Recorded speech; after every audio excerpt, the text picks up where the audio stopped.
afternoon. It is Monday, the 25th of May, 2020, just after 1 o'clock. Welcome to UK Column News. Your host today, Mike Robinson, myself, Brian Gerrish, and we're delighted to be joined by David Scott. And of course, David bringing us northern exposure from north of the border. Well, here we are, locked down, still, house arrest, living clearly not in a dictatorship. Or are we? It's hard to say. Now, we're going to start off by talking about Dominic Cummings, I suppose. Well, David, let's bring you straight onto the programme with this image, which has been doing the rounds of Twitter. I think that sums it up. That certainly for the moment. Many thanks to Darren of Plymouth, the Twitter account that I got this from. He was pointing out that that the toxic effects of the press are being resisted by Dominic Cummings, and that there's very good things to be said about that. I don't think Mr. Cummings is out of the woods yet. I see he's having to make a statement this afternoon, so we will see what we will see. But in the long continuing saga of keeping the unkeepable rules, Mr. Cummings is the latest to come under political pressure for failing to do so. Absolutely. So let's look at the toxic press, Brian. Yeah, well, there's quite a lot of it.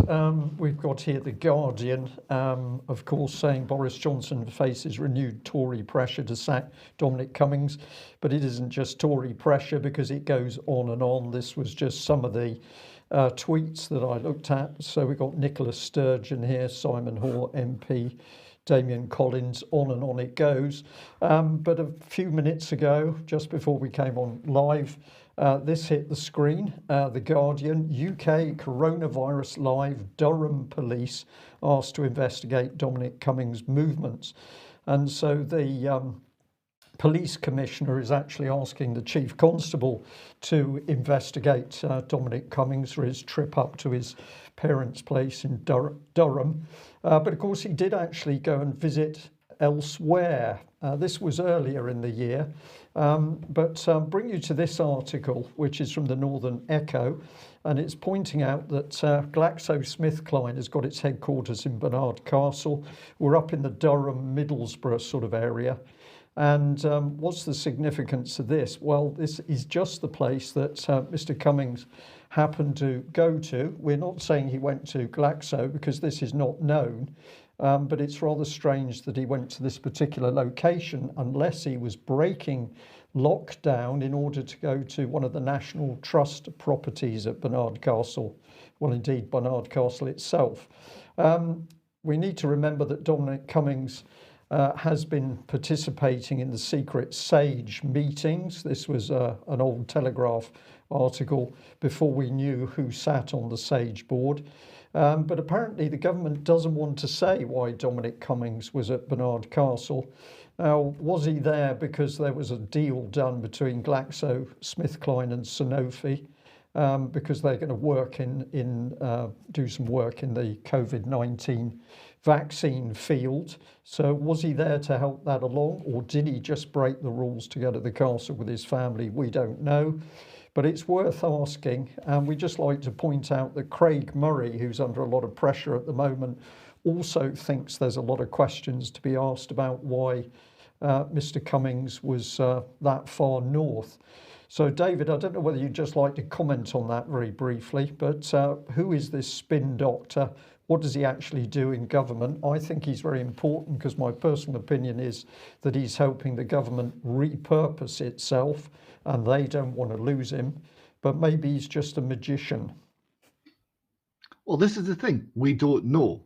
We don't actually know too much about him. We don't know really what his role in government is. We've no idea how much influence he has or hasn't. It's maybe a bit unwise for Nicola Sturgeon to be picking a fight with him and calling for his resignation publicly like that, because if he doesn't go, I don't know, maybe he's the vindictive type. We don't know. And this is the thing about our government now. More and more, we know nothing. Absolutely. Now let's move on to Project Oasis, and this is publictechnology.net talking about Project Oasis. NHS collates data from symptom-tracker apps. Now, we've heard a lot about contact tracing and so on. but we haven't really heard too much in the mainstream press about symptom trackers. So anyway, Project Oasis says that it will only work with apps, quote, that have been assessed in the NHS Digital Health Technology Standard or against the Digital Assessment Questionnaire. So this is all about symptom tracking. So right at this moment, NHSx and JHUB are working together with the following providers. So let's just have a look at the main providers here. We've got Agitate Link C19, Connected Cognition, Corona Help UK, Evergreen Life, Let's Beat COVID-19, Track Together, Your MD, and Zoe. So the Oasis project collects data from all these third-party app providers, and that helps the NHS respond to the COVID-19 pandemic. Apparently, and as I say, this project has been established between NHSx and JHUB. We'll come on to JHUB in a second. During this pandemic, third-party data collectors, these group on screen at the moment, have been collecting data through apps and websites, and these apps encourage people to submit symptoms and basic demographic data. So all this data, this basic demographic data, heads off to JHUB. This is advantage through innovation, apparently. It's really exciting. We'll come on to that in a second. And JHUB then basically sanitizes or cleans up that data to make sure that there's no personally identifiable information being passed on to NHSx. So NHSx gets a green arrow because it's clean and it's fine, and that allows NHSx to claim that Project Oasis is absolutely compliant with the Data Protection Act. You don't have to worry about it in any way, shape or form. So JHUB right at the center of this. Well, what is JHUB? Let's just have a look at their little video here. They are, well, it's the Ministry of Defence. Oh, well, we should be reassured. It is the Innovation Unit for Joint Forces Command. So that's what that is. Their 6 focus areas are artificial intelligence, autonomy, data analytics, simulation, behavioural sciences, and blockchain. And they fund and accelerate pilot projects that they sponsor. And they say that if there's a good balance between user need, technological feasibility, and balanced visibility, then their target time to pilot is 30 working days. So this is fantastic stuff. But there's a fairly big question here. The data coming from these organizations that are collecting symptoms data is going to the Ministry of Defence for processing. So let's just put this back on screen again. Goes to JHUB, Ministry of Defence for processing, and once the personally identifiable, so there is an acknowledgement that there is personally identifiable information in amongst this data. Once that's been removed, it goes to NHSx, then NHSx can claim data protection is perfectly in hand, no problem there. But my question is, where is the unsanitized data going? Is it going to GCHQ? Is it going to MI5, MI6? 77 Brigade. Is it going to 77 Brigade? We don't know. The point here is JHUB, Ministry of Defence, right at the centre of this. So what we're seeing here is the Fusion Doctrine in action once again. Now, we've been using this term Fusion Doctrine quite a lot over the last months and years, and it's really important that people understand what this represents and what it means. So let's have a quick definition of this. The Fusion Doctrine, this came from the National Security Capability Review in 2018. Building a culture of common purpose across departments requires improved accountability to shift incentives and behaviours towards a more genuinely whole of government approach. As David Ellis said on Wednesday's programme last week, what this means is military, civilian, police, security services, government departments, NHS, charities, all working together on a common purpose, Brian. And the common purpose is suppression of the ordinary man and woman in the streets. We are the enemy now of which this huge surveillance organisation. And Mike, I've got to say, the culture of common purpose, those words common purpose are there because this is common purpose doctrine. This is bringing everything together. And it's certainly intending to shift incentives and behaviours, because that's what the common purpose of acting beyond authority was about. Absolutely, but of course what we're talking about here with COVID-19 is a complete restructuring in how we are governed, and this is the model that's being used, everything brought together. So let's bring Alex Younger on screen, of course, Chief Secret Intelligence Service. He's the Chief of the Secret Intelligence Service, MI6. In the UK, we call this Fusion Doctrine, and involves drawing together all our national capabilities. So this is the OASIS project, Brian and David. This represents it's an expression of Fusion Doctrine. But I was asking myself, what, if we're talking about Ministry of Defence here, what is OASIS? So I had a look at the government's definition of OASIS. And this was one which I thought was particularly suitable under the circumstances. OASIS, it means Operational Applications of Special Intelligence Systems. And David, that sums it up to me. This represents another degree of spying on the general public. Yes, and it's part of our hybrid warfare capability. The ability to spy and manipulate and change your own public is being seen as a weapon of war against the various threats that fall below the level of actual conflict. Everything's now part of warfare. Russia's been painted as a bad guy conventionally, but if they won't do, someone else will be used instead. And everything is weaponized, including your medical information. Yeah, I mean, the Ministry of Defence handling your personal medical information, that's got to be a classic. There was enough problems with NHS Digital allowing material to go to foreign companies with all of the tag data, personal tag data still attached. And now we're to be reassured because, well, if we say the Ministry of Defence, I don't think it's going to go to MOD. It's going to go to an organisation like 77 Brigade. That's why they were set up.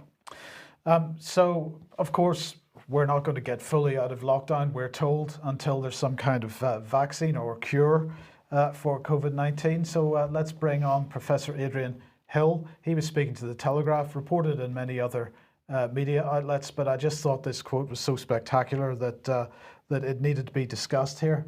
Because what did he tell The Telegraph? He said, it's a race against the virus disappearing and against time. We said earlier in the year that there was an 80% chance of developing an effective vaccine by September.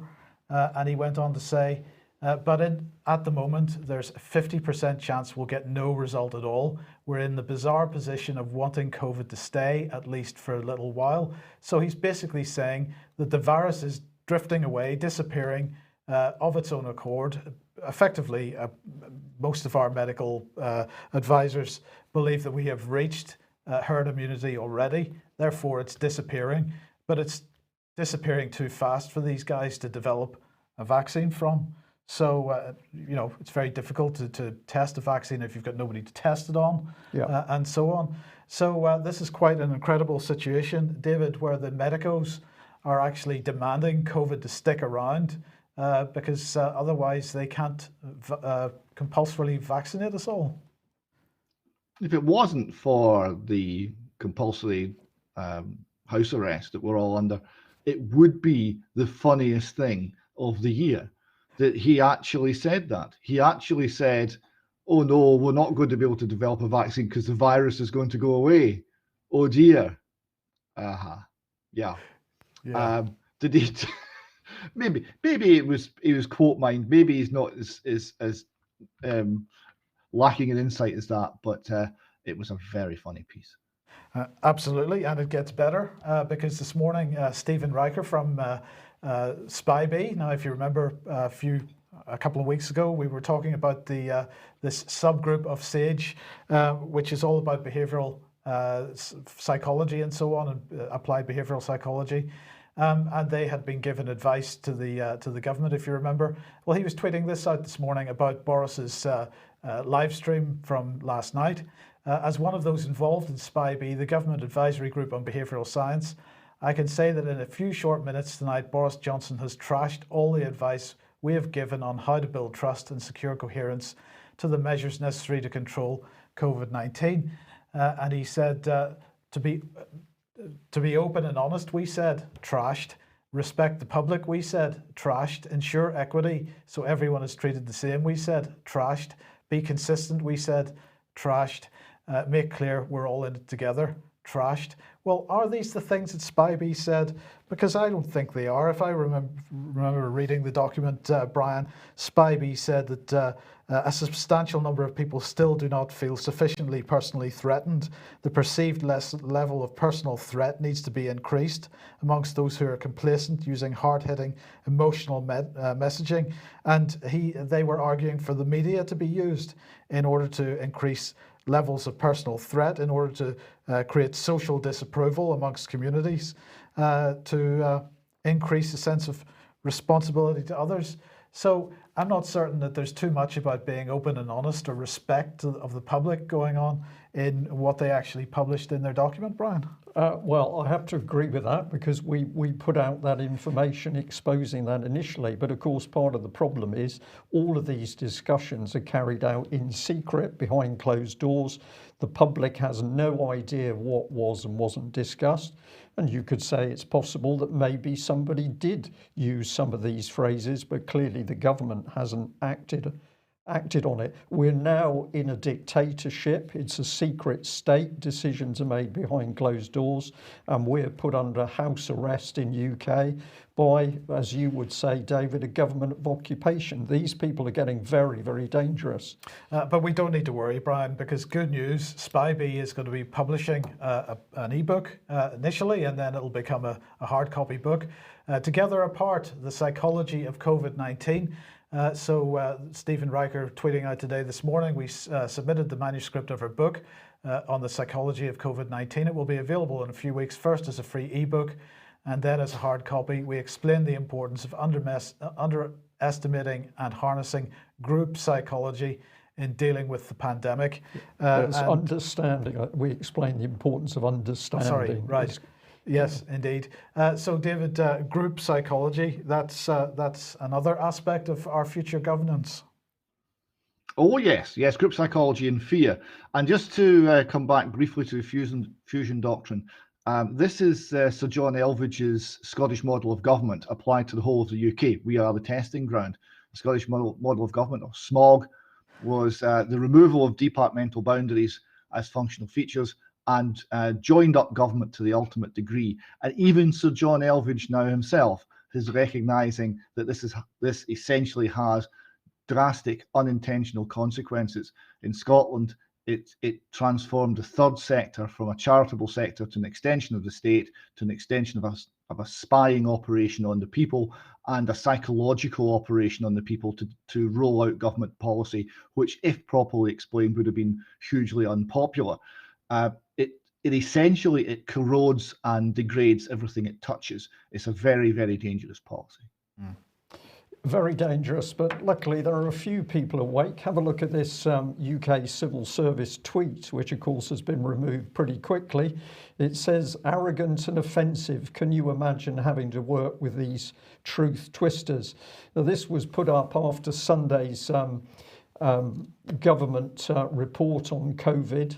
The Cabinet Office came back and said an unauthorised tweet was posted on a government channel this evening. The post has been removed and we are investigating the matter. And I think the key question is the we. Who is that we? You would say, David, it's a government of occupation, and I would agree with you. Who is actually running Britain's government of occupation? Well, that brings us back into the Dominic Cummings and the rest of the cabal. And said well, indeed, yeah. But where are we going? And the subject is bubbles.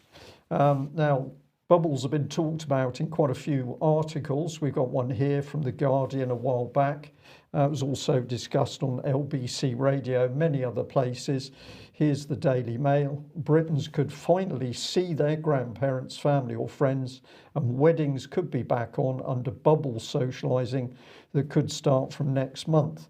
So we're now being told that the next step is abnormality. It's certainly not normality of any kind, and it's going to be done with bubbles. Now, we got interested in what the press was and wasn't saying.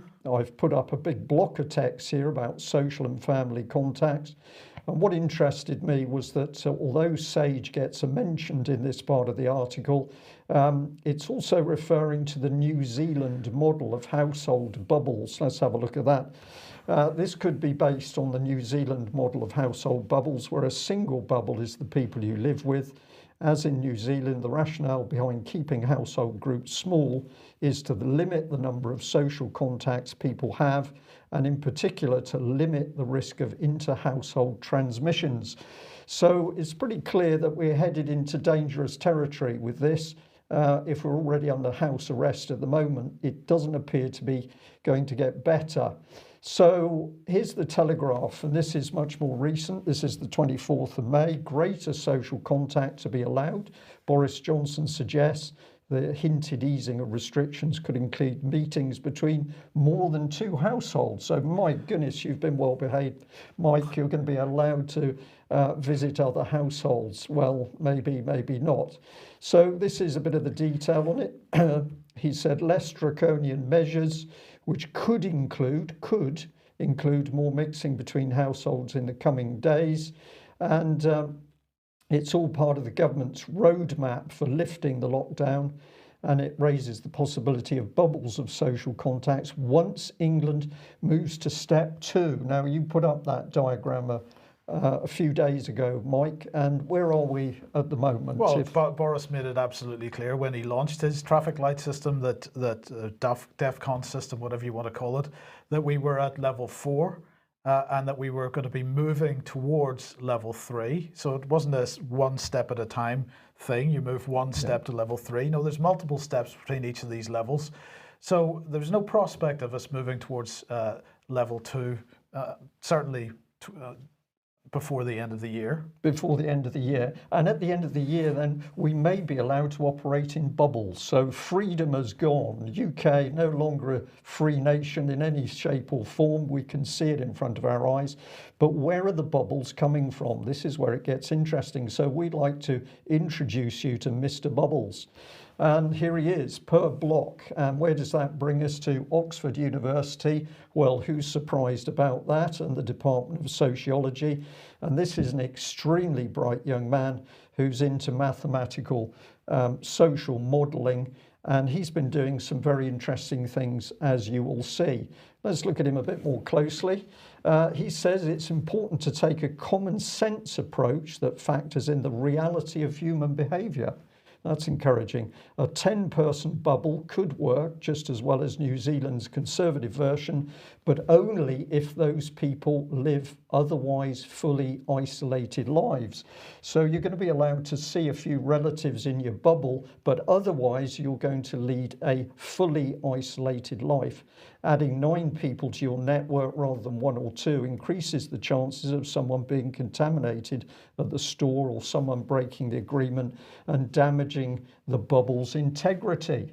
But we can't develop a vaccine because the virus is disappearing too fast. Well, maybe not, but we're in lockdown, Mike, and whether or not a vaccine comes, this is indicating we're going to stay in lockdown. But what he said in the second paragraph is that actually, if there's a risk of somebody in your bubble group being contaminated, the bubble numbers are going to get smaller and smaller.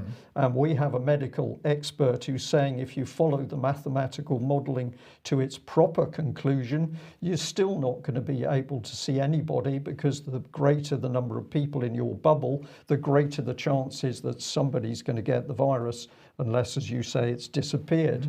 So what's this young man up to? Well, he's been working hard with other colleagues from other nation states in these sorts of research projects. Demographic science aids in understanding the spread and fertility rates of COVID-19, social network-based distancing strategies to flatten the COVID-19 curve.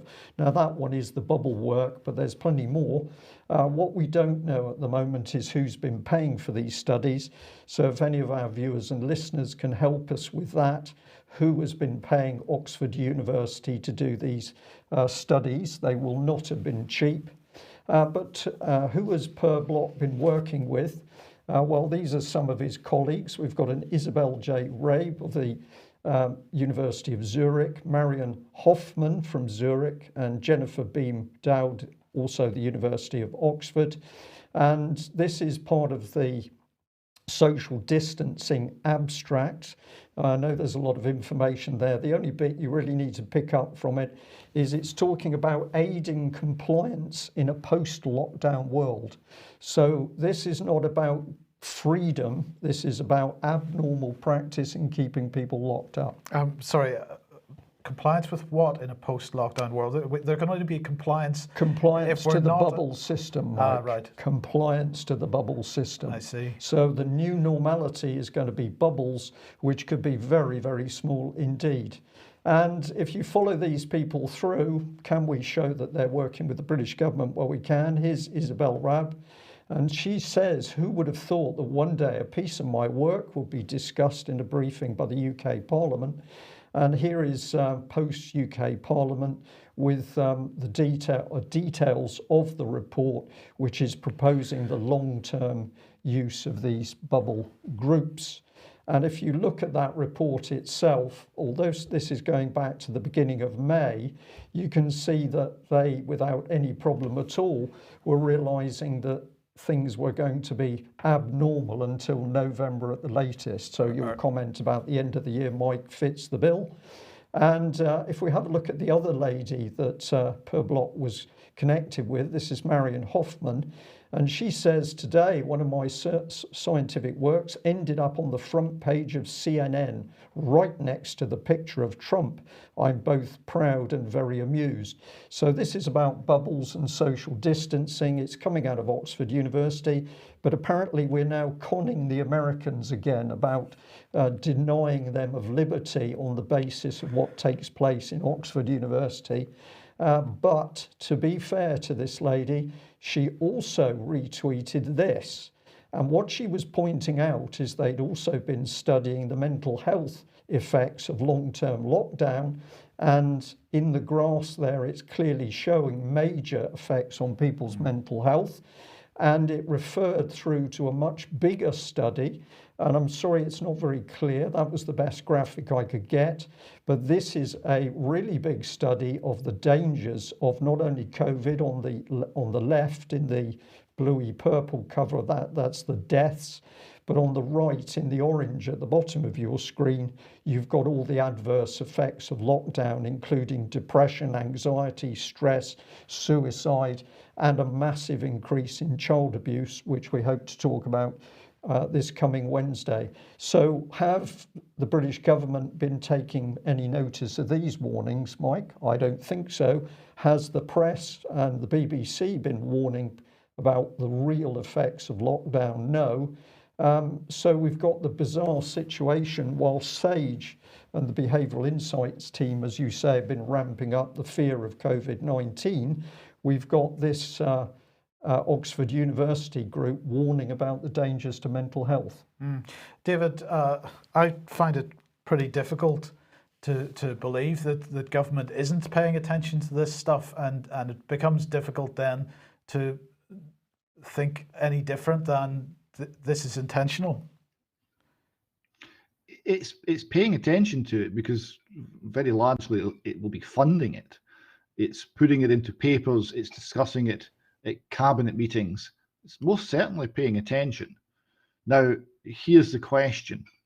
Nobody, apart from one or two outstanding people, most of them Italian or New Zealanders, nobody's actually standing up in the political world and saying, no, this is nonsense. The virus is over. We need to be getting back to normal. You are lying to us. You are deceiving us.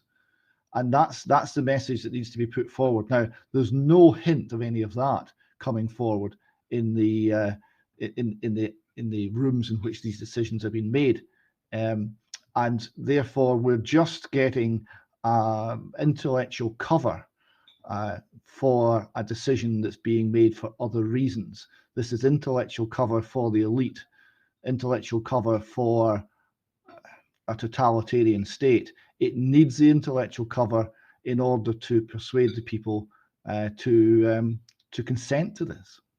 Absolutely. Well, if it's not being discussed by politicians, then there is at least one mainstream journalist attempting to blow the whistle on this, if you like. This is Peter Hitchens from the Mail on Sunday.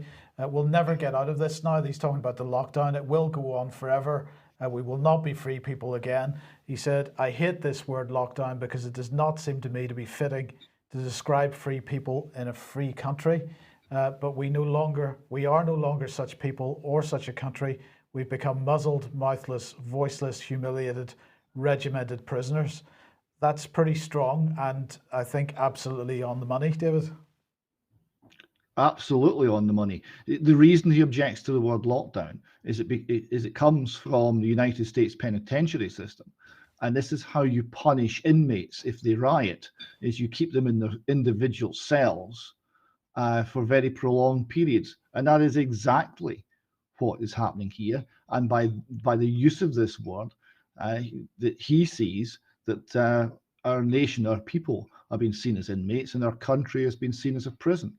And that's why he objects to the word. But he's been forced to admit that the word is appropriate. Of course, in Scotland, we're getting a double dose because Nicola Sturgeon's view is that Boris doesn't go far enough.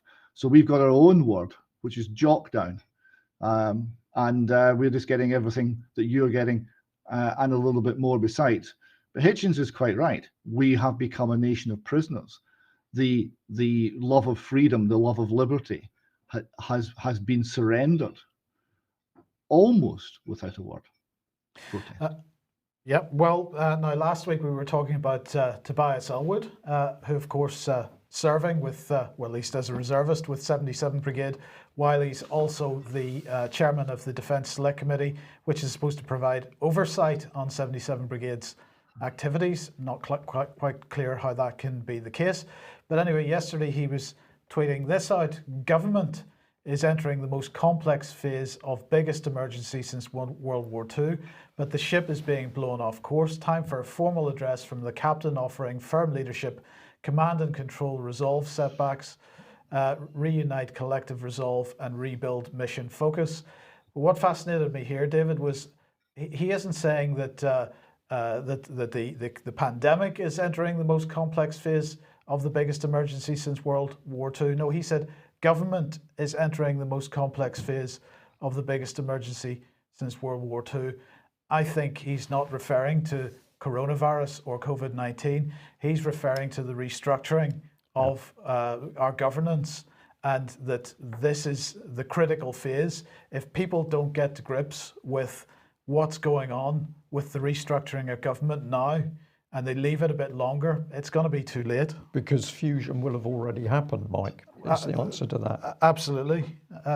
David? You see the difficulty he's got, though. I mean, that was strange language, disjointed language. You see the difficulty he's got. He's talking about mission focus. Now, if you're right, and I think you are, the mission's secret. Because the stated mission is protect us all from nasty COVID-19. The Wuhan flu is going to get you, be afraid. The official mission is to make everyone safe and get out the other side of this. And the unofficial mission is something else. That's why we're talking about the new normal, because the unofficial mission, the real mission, is to change society. He can't say it. So he realizes they're losing direction. The reason they're losing direction is their direction is secret. Their direction dare not speak its name. This is their problem. Absolutely, but perhaps, well, Brian's been talking about bubbles. Perhaps this gives us a clue as to how, so one expression of the bubbles. This is the San Francisco Chronicle. Circles in the grass. 4 San Francisco parks get social distancing markings, and we've got people sitting in the grass in a circle, clearly not allowed to leave the circle. David, just before you comment on this, I just want to put this back on screen again, because of course this is from Vanessa Bailey, who was tweeting out last week or the week before the images from French schoolyards of the school kids in their, well, not circular but square bubbles here. Where does this end up? Well, it's pathetic. As Lionel Media said, where I got the shot from the San Francisco parks. It's also, it's trying to control us in a way which is condescending. I mean, it's treating us all like children. It's treating us all like children in a schoolyard. And I just hope that if that is ever tried in this country, the people of Britain just say no. Absolutely. I'm sitting here silent because it is just outrageous what's happening, but clearly we're no longer in a free country, that's for sure. Absolutely. Now, if you like what the UK Column does and you would like to support us, then please head over to ukcolumn.org/community. There are options to help us out there. Well, on Friday, Brian, we mentioned David Noakes and the fact that he is in prison. Well, we forgot. Don't have the slide on. No, we'll put a slide up on Wednesday. But I'll just read this out. David's prison number is A7081DY. That's Alpha 7081 Delta Yankee, and he will be in Exeter prison. So you'll get the address for that online. But, that's all we know. Yes. I'll just add thank you very much to those of our viewers and supporters who've sent us donations. It's very kind. Some of you have been very generous, which is much appreciated, and also some interesting gifts. Yes, absolutely. Now, David, on Friday we were talking about public debt and the economic situation at the moment. The Guardian here, their headline, a classic, the Bank of England needs to think the unthinkable to rescue the economy. Now, Friday we were talking about the fact that government has now issued bonds with negative interest rates, a negative yield attached. The Bank of England, as we mentioned on Friday, up until the last few days, really has been denying that it was going to move into proper negative interest rate territory, but it's looking increasingly likely. Yes, and I thought this was, with the exception of the professor lamenting the passing of the COVID-19 virus before he could get his vaccine tested, the funniest headline of the week: think the unthinkable. The bank will have to think the unthinkable. No, it's Guardian. The bank will have to do the undoable in order to recover from this mess. There then follows a discussion about all the advantages of zero interest rates because it will save the banks. The Guardian's quite clear. It will save the banks and it will stimulate lots of borrowing for us all. We're going to borrow, we're going to go out, we're going to spend, we're going to buy some Jaguars and we're going to buy some, I don't know, fridge freezers, and we'll save the economy by borrowing money that doesn't exist and spending. And with zero interest rates or negative interest rates, the more you spend, the more you save. So you'll take out a loan not because you need one, but because you can't afford not to. It's mental. It's economic insanity. And then they say, well, there might be a problem here because if you give people negative interest rates, why would they save anything? Yes, Guardian, that's a good question. And of course, people will respond rationally and they will not save anything. And what's the basis of recovering the economy? It's based on saving and investment. So we're going to kill it. We're going to kill saving and investment. And then we're going to wonder why capitalism isn't solving the problem. You can just see it running out again. We're in for a 1930s style depression. And the Bank of England are going to lead us there. I agree with just about everything you've said there, David. But of course, one of the impacts of social distancing is that shopping becomes an utterly unpleasant experience. And the fact that you've got a queue for 2 hours just to get 2 feet forward in the queue is going to prevent people from actually spending money in shops.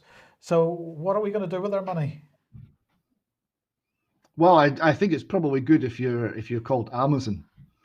I think there are going to be certain companies will do quite well, and there's going to be a lot of delivery vans on the road. But yes, you're quite right. Shopping is a strange form of psychological torture these days. Yeah, absolutely. Right. Look, let's move on because we've only got a few more minutes left. Stay home, protect the NHS, save lives. This is Traffic Scotland.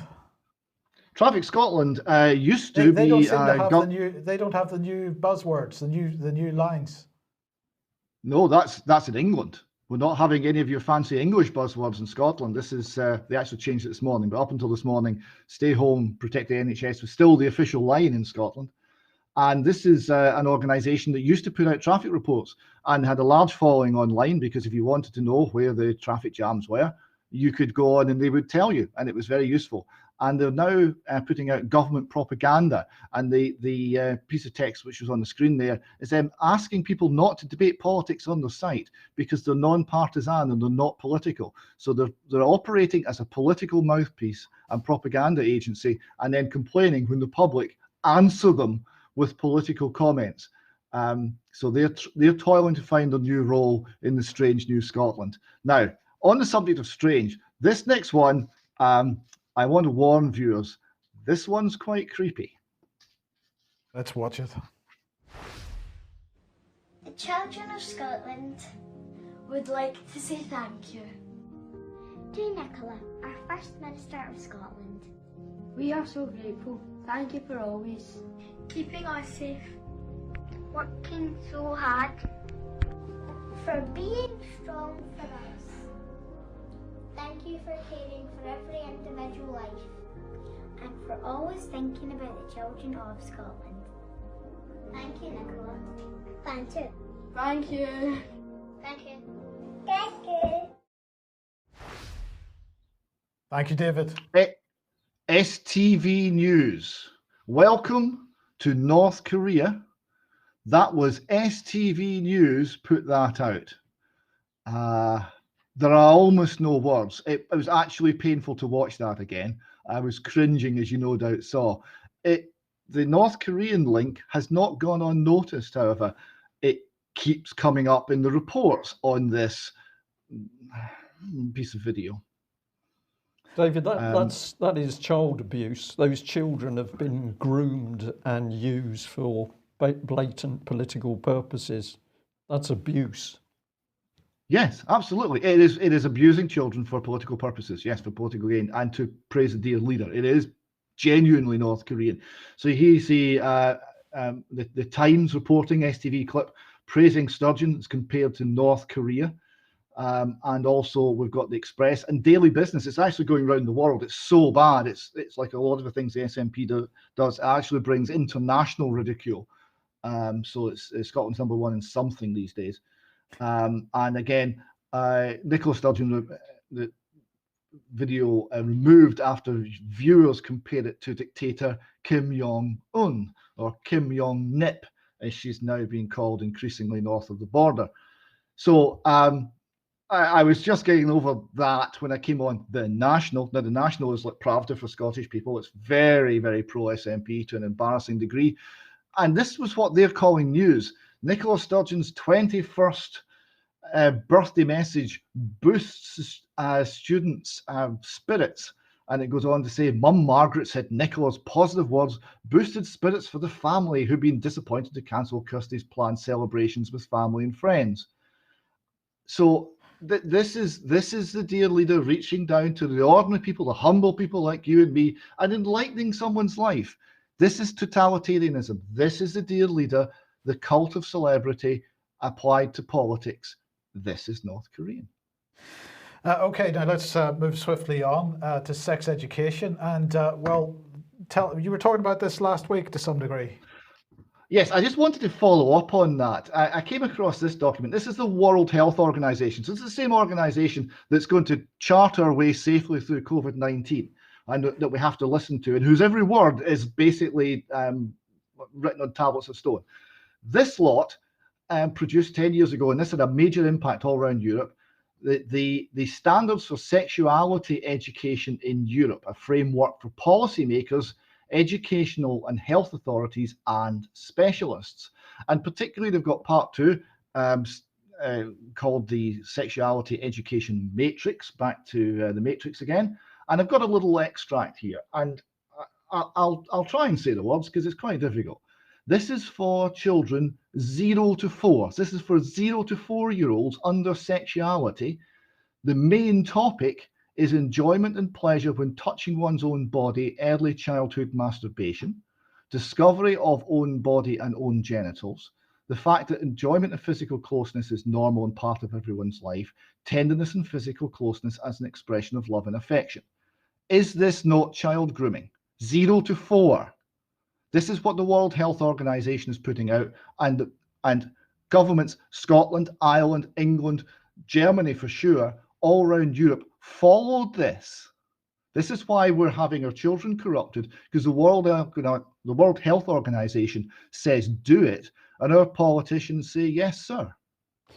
David, I think that is almost equivalent to what was being suggested by PI, Paedophile Information Exchange, and PAL, Paedophile Action for Liberty, which was, of course, those policies were supported by the Labour Party back in the day and exposed in the national press.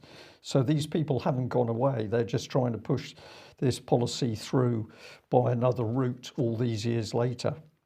And then, David, the Telegraph here reporting that the SNP is considering asking rich Scots people to pay $1 million each for a university bailout.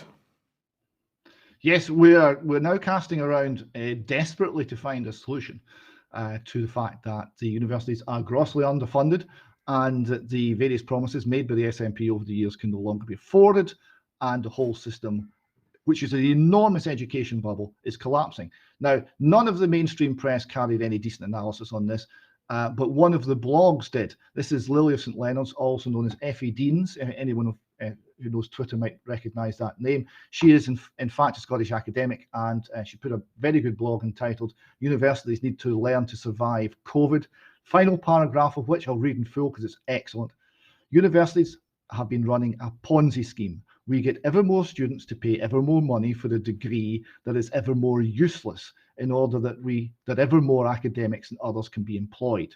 The purpose of university has ceased to be education. It has become maintaining ourselves in the comfort to which we've become accustomed. This model is now bankrupt, and unless we embrace change, we will cease to exist. And that was, I thought, absolutely perfect. There was a clue earlier in the week that something was amiss. Alex Salmond had promised with a tablet of stone that he would never put fees on university education. And here he is unveiling the stone. The rocks will melt in with the sun before I allow tuition fees to be imposed on Scotland students. That stone had been put in a little garden area at Heriot-Watt University in Edinburgh, and it's just been removed. And I think that's what we call a clue. A clue to what? Well, the Telegraph tells us here, SNP urged to impose graduate charge as Scottish universities face COVID-19 funding crisis. So we have problems at all areas, all levels of Scottish education, from the corruption of our children when they're very young to the failure, the utter failure of the university system to provide anything that looks like value for money, and now to be able to pay for the hugely inflated sector that it has become. Yes, right. Well, just a couple of things to end here then. Earlier on, David, you said people were accepting lockdown very quietly. Not everyone. There are glimmers of hope, and this is perhaps one such. This is Central Park in Plymouth, and every single path into Central Park carries this graffiti saying "Boris kills." This, of course, referring to the lockdown more than anything else. So we've got to take some hope from that, Brian. Yeah, the people are seeing what's really going on, and they're trying to speak out in the only ways they've got available to them. As time goes on, companies provide us with the things that we need in order to campaign. Now, this is Australian company, of course. Thanks to Ian Crane for this photograph. This is a coffee club in Australia. And they've got a sign outside their shop there saying, "Show us your app. If you show our staff that you have downloaded the COVID Safe app, you can upgrade your coffee for free." If we start seeing this thing in the UK, David, where corporations are taking it upon themselves to try to police what we do, then really that gives us a perfect campaign. The organisations like this need to be boycotted. Oh yes, this is very good, because everyone's got a vote. It's called a pound coin, and if you've got that vote, you just vote against totalitarianism in a very direct way. Okay, and we'll end with this excellent meme which says it all really. Stay alert, the media is the virus. Keep a safe distance from the BBC, Sky, Channel 4, ITV and The Guardian. Somebody really thinking on their feet there. So we're going to say well done. That's it for today. We can't stress strongly enough how bad the situation is getting in UK. If you want to stop it, you have to speak out, tell other people, warn other people, spread the facts and the information, and above all, take the lid off the government's repurposing of itself and UK society, which is being done without our support and without our permission. It's going to take many people to do a little bit, not a few to do everything. Thanks for joining us. Bye-bye. Bye-bye.